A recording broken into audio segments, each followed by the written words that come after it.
Welcome back, Crammers, to question 8. Simplify 3 times x squared times y all to the power of 0.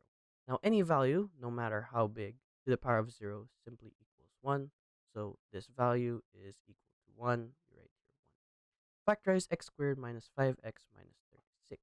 Now, when factorizing, we simply multiply the coefficient of the first term and the constant. Here we can see that's 1. So 1 times negative 36 is negative 36.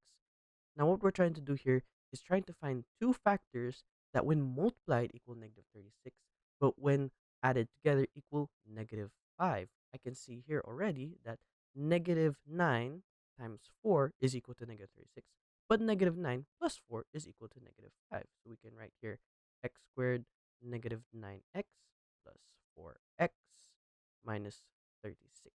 Notice how negative 9x plus 4x is still equal to negative 5x.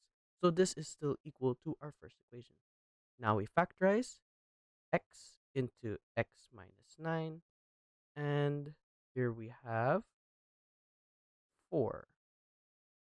So finally we get x plus 4. We combine these two.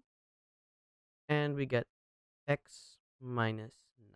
And that should be our final answer. X plus 4 bracket into x minus 9. Hence, solve x squared minus 5x minus 36 is equal to 0. What does that mean? So that means in our original answer, we had x plus 4 and x minus 9. We simply equate this to 0.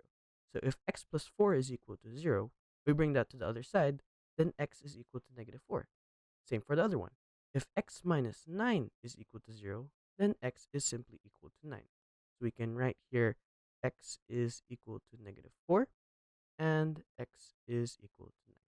And that's our final answer. Thanks for watching. Cram, then scram.